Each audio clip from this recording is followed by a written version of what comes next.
அருள்நபி ஸல்லல்லாஹு அலைஹி வஸல்லம் அவர்கள் சொன்னார்கள், மன் கரஅ சூரத்தல் கஹஃபி யௌமல் ஜும்ஆ, வெள்ளிக்கிழமை அன்று யார் சூரத்துல் கஹஃபை ஓதுகிறார்களோ அல்லாஹ் லஹு மினன் நூரி மா பைனஹு வ பைனல் பைத்தில் அதீக்,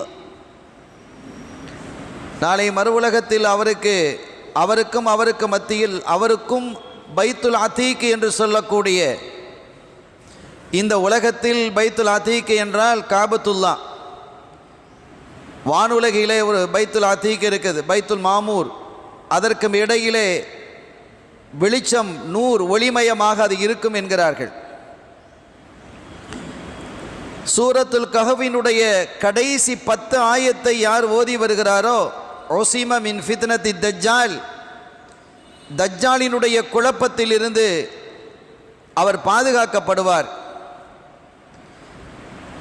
யார் சூரத்துல் கஹஃபினுடைய கடைசி பகுதியை மனனம் செய்கிறாரோ அவர் கியாமத்து நாளையிலே அவருக்கு முன்பாக ஒரு ஒளி வெள்ளம் சென்று கொண்டே இருக்கும். சையதுனா ஸிர் இப்னு ஜைஷ் ரலியல்லாஹு தஆலா அன்ஹு அவர்கள் ஒரு செய்தியை சொல்றாங்க.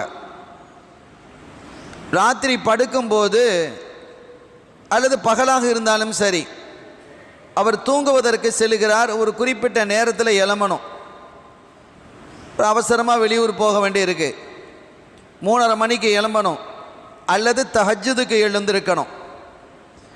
ஒரு 3:30 மணி, 4 மணி, 2 மணி என்று ஏதாவது ஒரு நேரத்தில் எழுந்திருக்க வேண்டும் என்று அவர் விரும்பினால் சூரத்துல் கஹ்ஃபினுடைய கடைசி பகுதியை அவர் ஓதட்டும்.